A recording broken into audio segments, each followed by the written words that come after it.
Hello and வணக்கம். Welcome to மனதோடு மது. நான் உங்கள் அன்பு தோழி மது. எல்லாரும் எப்படி இருக்கீங்க?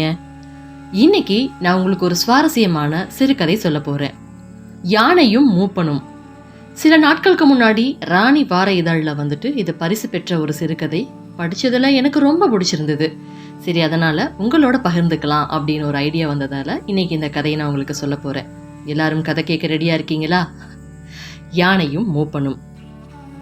மலையை ஒட்டி சமவெளியான மாந்தோப்புக்குள் குடிசைக்குள் நல்ல உறக்கத்தில் இருந்தாலும் மூப்பனின் காதுக்குள் வெளியே ஜோ என இரைச்சலிட்ட வண்ணம் பெய்து கொண்டிருந்தது மழை. அந்த மழையிலும் தட் தட் எனும் சத்தம் தெளிவாக கேட்டது. சட்டென உறக்கம் போன இடம் தெரியாமல் போய் கண்ணை விழித்தார். 30 வருடங்களுக்கு மேல் சுவாசம் உணரும் யானையின் வாசம். வயதின் தளர்ச்சியால் உடனடியாக எழ முடியவில்லை. அப்படியே மல்லாந்த வாக்கில் கட்டிலின் மேல் படுத்து கிடந்தார். ஏதோ பாரமான பொருள் ஒன்று அவர் தலைக்கு மேலும் அதன் பின் அருகருகே நகர்வதை படுத்தவாறே உணர முடிந்தது. ஒரு சமயம் அவர் மேல் தொட்டார் போல நகர்ந்து போனதும் தெரிந்தது. யானையின் தும்பிக்கை அதுவென்று மனம் முழுக்க அறிந்தாலும் சத்தம் போடாமல் மூச்சை பிடித்து அப்படியே கிடந்தார். என்ன நடந்தாலும் சரி, இனி என்ன வாழ்க்கையில் எல்லாம் முடிந்து போன பின்னால் இப்படித்தான் அவரது எண்ணம் அப்பொழுது மனதில் ஓடிக்கொண்டிருந்தது. அதற்கு பின் குடிசைக்குள் தெரிந்த அசைவுகள் நின்று போயின. என்றாலும் வெளிப்புறமாய் மரக்கிளைகள் ஒடிவதும் பெருமூச்சு விடும் சத்தமும் சில நேரங்களில் பிளிரல்களும் கேட்டுக்கொண்டுதான் இருந்தது. அநேகமாக 2-3 யானைகள் வந்திருக்க வேண்டும் என்று மனதுக்குள் நினைத்து கொண்டிருக்கும் போதே இவர் எழுப்பொழுது தூங்கினார் என்று தெரியவில்லை. காலை 5 மணிக்கெல்லாம் விழிப்பு வந்து விட்டது. 5 மணி என்பதை கூட இவர் அலாரமோ செல்பேசி அழைப்பை கொண்டு தெரிந்து கொள்வதில்லை. அந்த நேரத்தில் குடிசையின் மேல் உட்கார்ந்து இவரை எழுப்பிவிடும் மலை குருவியின் சத்தம் கேட்டே நேரம் அறிந்து கொள்கிறார். கையை படுத்த வாக்கிலேயே கட்டிலின் கீழ் கொண்டு சென்று தடவி பார்க்க அவரது கைத்தடி கிடந்தது. அதை பற்றியதும் அப்படியே எழுப்பி தரையில் ஊன்றியபடி இவரும் கட்டிலிலிருந்து தன்னுடைய உடலை எழுப்பி உட்கார்ந்திருக்கிறார். 5 நிமிடம் உட்கார்ந்தவர் தடியை பலமாக ஊன்றி மெல்ல எழும்புகிறார். அப்பாடி, கொஞ்சம் மனம் நிம்மதியானது போல் இருந்தது. சில நாட்களாகத்தான் கட்டிலிலிருந்து எழுவதற்கு மிகுந்த சிரமமாக இருக்கிறது. அதனாலேயே கைத்தடி ஒன்றை கட்டிலின் அருகிலேயே வைத்துதான் தூங்குகிறார். இனி கைத்தடி அவசியமாக்கப்படவில்லை என்றாலும் ஒரு வாகுவாக தரையில் ஊன்றியபடி குடிசை கதவை நோக்கி வருகிறார். கதவு அம்போவென திறந்துதான் கிடந்தது. நேற்று அவர் அதை இறுக சாத்தி வைத்தது ஞாபகம் இருக்கிறது. நேற்று வந்த ஜீவன் அந்த கதவை ஹுஸ் எனும் பெருமூச்சிலேயே கீழே விழ வைத்து விட்டது. குடிசைக்குள் தன் தும்பிக்கையை விட்டு துழாவி இருக்கிறது. இது அடிக்கடி நடக்கிறது. ஒவ்வொரு முறையும் எனக்கு உயிர் பயம் இல்லை என்றாலும் மனதுக்குள் ஒரு பரபரப்பு வரத்தான் செய்கிறது. குடிசைக்கு வெளியே வந்து பார்த்தவருக்கு மழையினால் அந்த இடம் முழுக்க சேரும் சகதியுமாக இருப்பதையும் மரக்கிளைகள் ஒடிக்கப்பட்டு கிடப்பதையும் பார்த்தார். கோபம் வரத்தான் செய்தது. இதுக வந்தா இப்படித்தான்.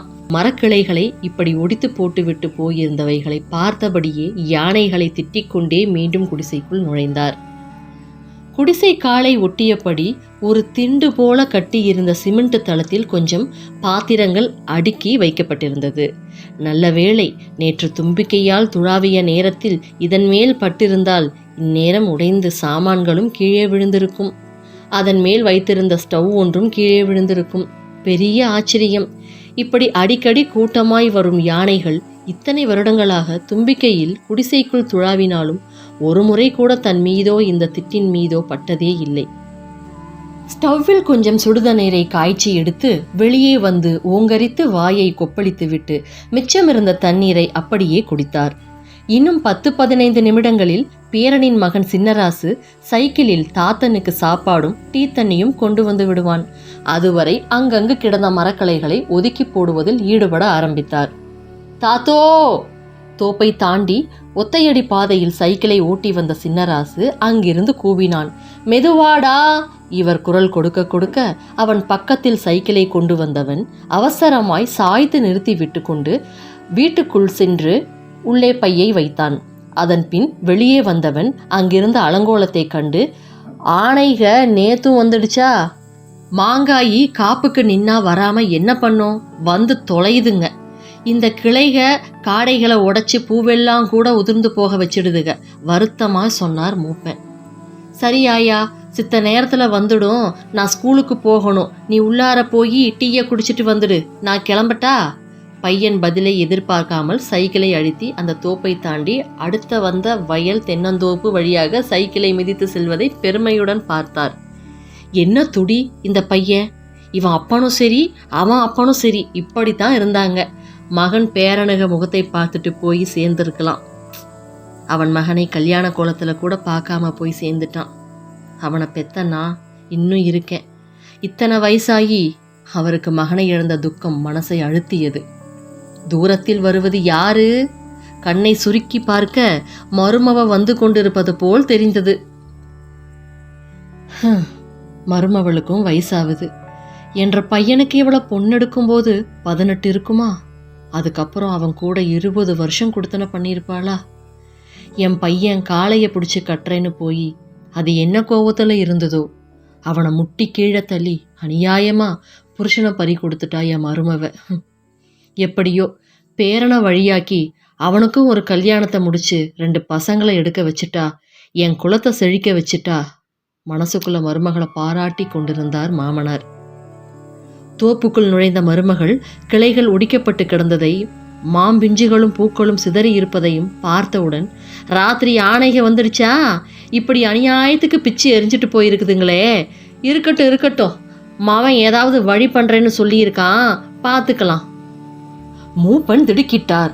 மருமவளை அதுவரை மனசுக்குள் பாராட்டி கொண்டிருந்தவர், ஐயோ ஏதாவது பண்ணி தொலைச்சிடுவானே பேரன், இவ்வளவு சொன்னா கேட்க மாட்டாளே, மனதுக்குள் அரற்றியபடியே விழுந்த கிளைகளை ஒதுக்கி போட்டபடி இருந்தார் மாமனார். நீ எதுக்கு மாமோ வயசான காலத்துல இதுகளை இழுத்துட்டு கிடக்கிற? உள்ள போய் சாப்பிடு. மருமகள் கீழே விழுந்து கிடந்த பிஞ்சுகளையும் பூக்களையும் விளக்கு மாற்றால் மேலோட்டமாய் வார ஆரம்பித்தாள். இதற்கு மேல் நின்றால் மருமகள் வையுவா. நிதானமாய் உள்ளே போனவர் பேரன் கொண்டு வந்திருந்த தூக்கு போசியை திறந்தார். கம்மங்களி உள்ளுக்குள் கருவாட்டு குழம்புக்குள் மிதந்தபடி கிடந்தது. காலைக்கும் மதியத்துக்கும் 2 உருடை அதன் மனம் குடிசை முழுவதும் வீசியது. மெல்ல விண்டு எடுத்து வாயில் போட்டவர் சப்பிக்கொண்டிருந்தார்.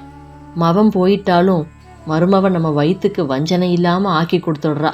பெருமையில மனசு அப்படியே அவருக்கு மிதந்தது. வயிற்றில் இறங்கிய கம்மங்களி அப்படியே இவருக்கு கண்ணு அயர்வை தர, நேற்று இரவு யானைகளின் சத்தத்திலும் குடிசைக்குள் தும்பிக்கையில் துழாவியதாலும் தூக்கம் போயிருந்தவருக்கு இப்பொழுது கண்ணை சொருகியது தூக்கம். அதற்கு தோதாக மருமவள் சரக் சரக் என கூட்டி பெருக்கி தள்ளி கொண்டிருந்த சத்தம் தாளாட்டாய் கேட்க, கொஞ்சம் கொஞ்சமாக கட்டலில் படுத்தவர் சிறிது நேரத்தில் தன்னை மறந்து தூங்கினார். 4-5 பேர் உறக்க பேசிக் கொண்டிருக்கும் சத்தம் கேட்டே கண் விழித்த மூப்பன், என்ன சத்தம்? மெல்ல எழுந்து உட்கார்ந்து வாசல் வழியாக பார்த்தார். நல்ல சூரிய வெளிச்சத்தில் வேட்டி கட்டின கால்கள் மட்டும் தெரிய, யாராயிருக்கும்? கைத்தடியை எடுத்து ஊன்றியபடி வெளியே நடந்து வந்தார்.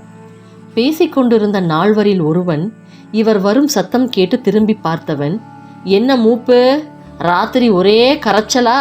ஊருக்குள்ளேயும் கேட்டுத்தான் இருந்துச்சு. நீ மட்டும் அசராம தோப்புக்குள்ள இருக்கிற, பரவாயில்லையப்பு. என்ன பண்ண போகுது? நாம போய் அதை சீண்டுனாத்தான் நம்ம மேல அது கைய வைக்கும். மூப்பு அவனிடம் சொல்ல, 4வரில் ஒருவனாய் நின்றிருந்த பேரன், அதான் தாத்தா, நம்ம தோப்பை சுத்தி கரண்ட் கம்பி வேலி போட்டுறலான்னு முடிவு பண்ணியிருக்கோம். Current Gambia? மனம் திக்கென்றது.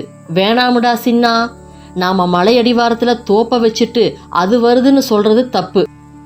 அதுக வந்து எத்தனை நட்டமடா நமக்கு கொடுத்துருக்கு, பாவம் போயிட்டு போகுதுண்டா. தாத்தா, நீ சொல்லிப்புட்ட, ஊருக்காரனுங்க நம்மளை வையறானுங்க. உன்ற மாங்காய் தோப்புக்கு வர்றதுனால தான் வழியில் இருக்கிற எங்கள் வயல் எல்லாம் மிதிச்சு நாசமாக்கிடுச்சுன்னு சண்டைக்கு வரானுங்க. பேச்சு என்ன தென்னந்தோப்புல 4 மரத்தை பிடுங்கி எரிஞ்சிருக்கு. இப்போ தான் காப்புக்கு வர வயசு. மருதண்ணன் கூட கரண்ட் வேலியை சுற்றி போட்டுட்டாரு. நீங்கள் ஏன் போடாமல் இருக்கீங்க? உங்கள் மாந்தோப்பு தான் யானைக்கு வர்றதுக்கு காரணமாக இருக்குதுன்னு எல்லாரும் சண்டைக்கு நிற்கிறாங்க. காலையில மணந்த கம்மங்களி மதியம் வயிற்றுக்குள் இறங்க மறுத்தது. ஐயோ, கரண்ட் வேலி போட்டுட்டானுங்களா? யானைக்கு பாவம் இல்லையாடா? கரண்ட் அடிச்சு ஏதாவது ஒன்று ஆயிடுச்சுன்னா கவர்மெண்ட் நம்மளை சும்மா விடாதே. மனம் அவரை குழப்ப ஒன்றும் பேசாமல் அந்த கம்மங்களியை கொண்டு போய் ஓரமாய் கொட்டினார். தொட்டி தண்ணீரில் அலசி அங்கேயே குப்புற வைத்தார். குடிசைக்குள் போனால் மனசு ஆராட்டமாய் இருக்கும் என்று நினைத்து தோப்புக்குள் நடக்க ஆரம்பித்தார். கிட்டத்தட்ட 50 மரங்கள் இருக்கும். 5 ஏக்கரா. அப்பெல்லாம் ஏக்கரா இல்லை. அப்பனுடன் மூப்பனும் செட்டியாரிடம் பேசி வாங்கியது ஞாபகம் வந்தது. ரொம்ப நாள் கனவுடே. அப்பன் இவரிடம் சொல்லியது கூட ஞாபகம் இருக்கிறது. மலை அடிவாரமாக இருந்தாலும் வெறும் கரட்டு மண் தான் அந்த பூமி. இந்த மண்ணில் பூ பொட்டு கூட விளைவிக்க முடியாமல் கிடந்துச்சு. ஆனால் அதை தாண்டி இருந்த மண் கரிசல் கலந்த விளைச்சல் மண்ணாய் இருந்தாலும் சுற்றிலும் பச்சை பசேல் என்று இருக்க இந்த மட்டும் சொட்டையாய் வெறும் கரட்டு மேடாய் இருக்கும். மூப்பனுக்கு அப்பொழுது 18-19 வயசு இருக்கும். அதுவரை அவர்களுக்கு இருந்த ஒட்டு இடத்துல போட்டு இருந்த குடிசையை அப்படியே கொண்டு வந்து அந்த கரட்டு மேட்டில் போட்டவுடன் ஊருக்காரனுங்க சிரிச்சானுங்க. மூப்பா, உங்க அப்பனுக்கு என்ன மர கழண்டு போச்சா? இவன் வயசு இளந்தாரிகள் நையாண்டி செய்தனர். மூப்பன் அவர்களுக்கு பதில் சொல்லவே இல்லை. அப்பனுடன் இரவும் பகலும் மண்ணை கொத்தி புரட்டி போடுவதிலேயே இருந்தான். குடிசை பக்கத்திலேயே இருந்ததால் நல்ல வெயிலில் வேலை செய்ய மாட்டார்கள். விடியற் காலையில விளக்கை பற்ற வைத்து காட்டு வரப்புல வச்சுட்டு அப்பனும் அவனும் மாறி மாறி மண்ணை குத்தி கிளறி புரட்டி போட்டு கொண்டிருப்பார்கள். அம்மாக்காரி தினமும் மோறு தண்ணின்னு ஏதாவது ஒன்று கொண்டு வந்து கொடுத்துட்டே இருப்பா. அவர்களுக்கு ஒரு மாடு கன்று இருந்ததால ரொம்ப சாத்தியமா இருந்துச்சு. ஆனால் 2 வருடங்கள் கரட்டு மண் இவர்களுக்கு கருணை காட்டவே இல்லை. அதற்கு பின் இவர்களுக்கு செலவு செய்ய வசதியும் இல்லை, தெம்பும் இல்லை. மூப்பனின் அப்பன் சோர்ந்து விட்டான். இனி அவ்வளவுதான். மனம் வெறுத்து மீண்டும் கூலி வேலைக்கு மூவரும் செல்ல திட்டமிட்டார்கள்.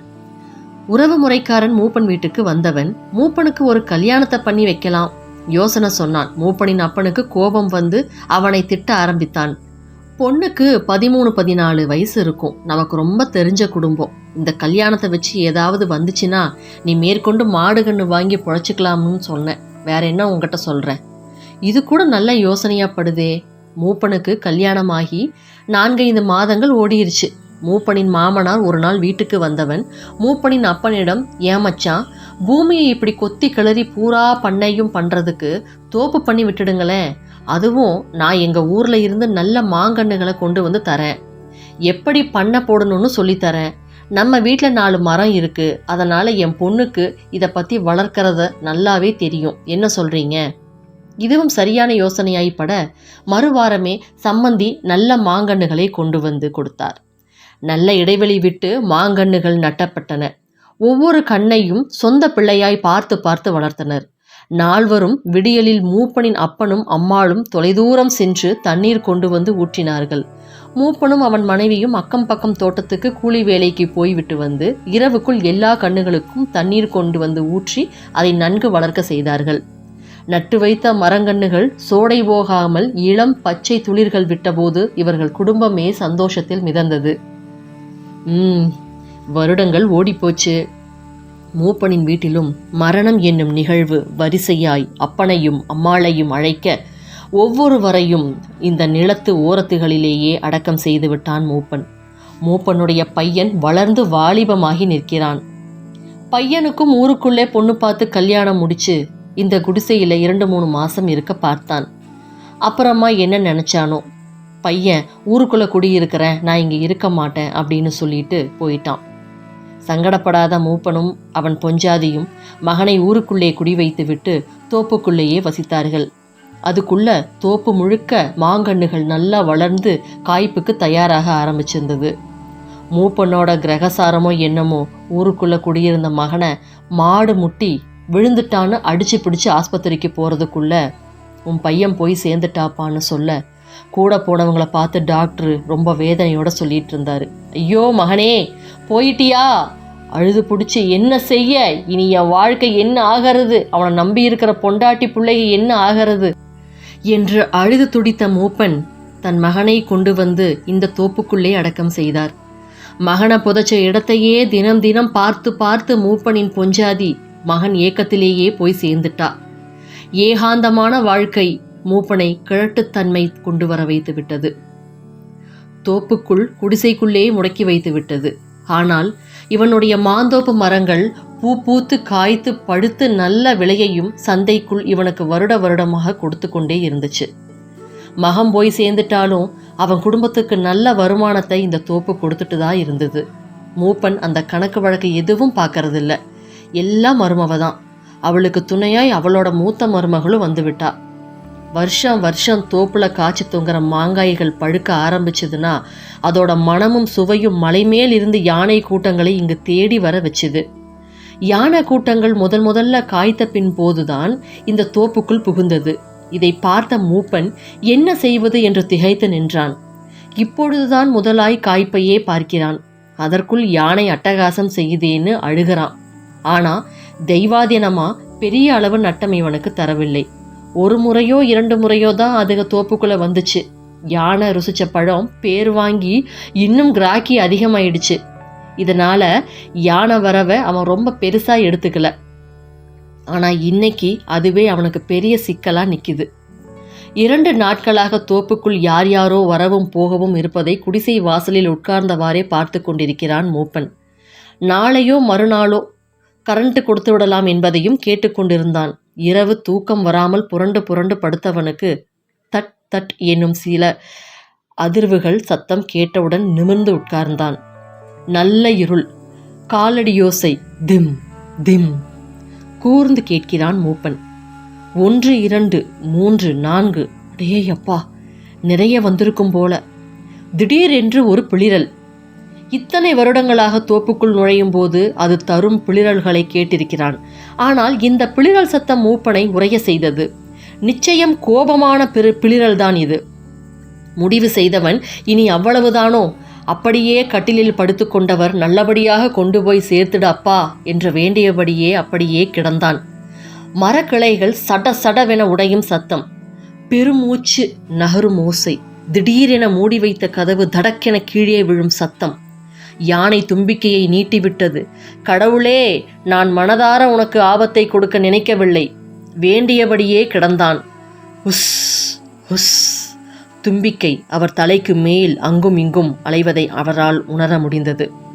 கிட்டத்தட்ட பல வருடங்களாக இந்த அனுபவம் அவனுக்கு கிடைத்திருக்கிறது. ஆனால் இன்று என்னவோ தெரியவில்லை, அதனுடைய சத்தம் வித்தியாசமாய் இருப்பதாகப்பட்டது. கடவுளே, கரண்ட் வேலி போட வேண்டாம்னு புத்திய பேரனுக்கும் மருமவளுக்கும் கொடுங்க. இது நானும் என் அப்பனும் உருவாக்கிய தோப்பு. இதுக்கு நான் தான் உரிமையாளன். நானே சொல்றேன். இதோ யானைகளே, நீங்களே சாப்பிடுங்க. உங்களுக்கு போக மீதியத்தான் இத்தனை நாளாக அனுபவிச்சேன். என் சந்ததியும் இனி அனுபவிப்பாங்க. ஏதேதோ மனதுக்குள் பிதற்றியபடியே படுத்து கிடந்தார் மூப்பன்.